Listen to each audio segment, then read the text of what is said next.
이 시간에는 게임 중독, 질병으로 분류해야 할까라는 주제로 여러분들과 함께 또 이야기 나눠보겠습니다.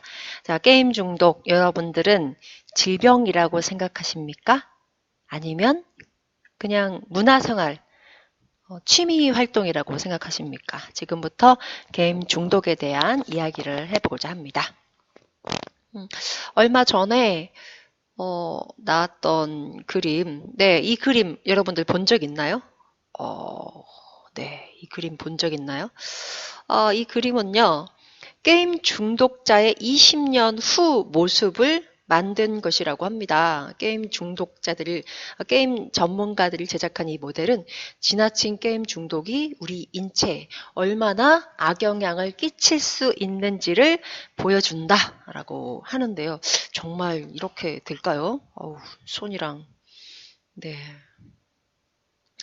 여기 빨개요. 네, 게임 중독자의 20년 후 가상 모습입니다. 실제 코로나 바이러스가 전 세계를 강타하고 나서 게임 이용은 급증했다고 하는데요. 미국의 게임 전문 인터넷 사용량은 봉쇄 조치가 내려진 첫 주에 이전보다 75% 증가.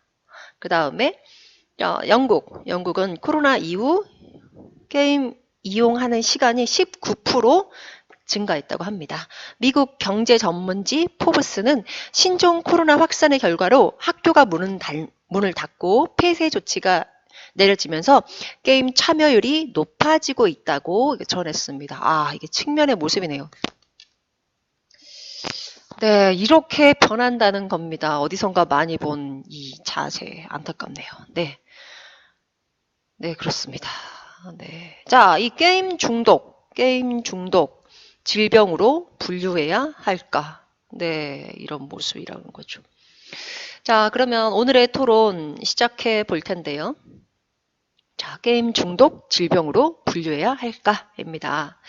자, 게임 중독 질병으로 분류해야 한다? 아니다. 네, 생각해 봅시다. 2019년 5월 세계보건기구, 여러분도 많이 들어봤죠. WHO가 게임 중독을 게임 이용 장애로 규정하면서 공식적인 질병으로 분류했습니다. 술, 마약에 중독된 경우만 질병으로 봤는데 이제는 게임이나 도박 등에 중독된 경우도 질병으로 인정을 하겠다는 것입니다. 게임 이용 장애란 일상생활보다 게임을 우선시해 부정적인 결과가 발생해도 게임을 지속하는 상태를 말합니다. 네, 우리는 흔히 게임 중독이라 부릅니다. 네, 2022년부터 그 효력이 발생하지만 권고사항이니까 회원국들은 각국의 사정에 맞게 적용하면 된다고 합니다. WHO 발표와 동시에 우리나라에서는 이와 관련해 격렬한 찬반 논쟁이 일고 있습니다. 일상생활에 지장이 있을 정도로 게임에 빠진 사람들에게 치료가 필요하다는 것은 이견이 없지만 게임 중독을 질병으로 지정하는 것은 또 다른 차원이라는 겁니다. 자, 우리나라의 경우는요, 2011년부터 셧다운제를 시행하고 있습니다. 만 16세 미만 청소년이 자정 12시부터 다음날 오전 6시까지 온라인 게임에 접속할 수 없게 한 제도입니다. 하지만 청소년들의 자율성과 판단력을 무시한다는 점에서 비판을 받아왔습니다. 또 청소년들이 부모님의 개인정보를 도용해 게임에 접속할 수 있으므로 실효성이 적었고 결국 셧다운제는 유명무실한 상태입니다.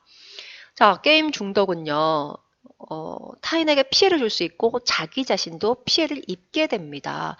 꼭 해야 되는 일을 소홀히 하게 되고요. 또 현실 공간에서 타인과 소통할 기회도 줄면서 타인에 대한 공감과 배려가 부족해져서 조화로운 인간관계를 맺기 어렵게 됩니다.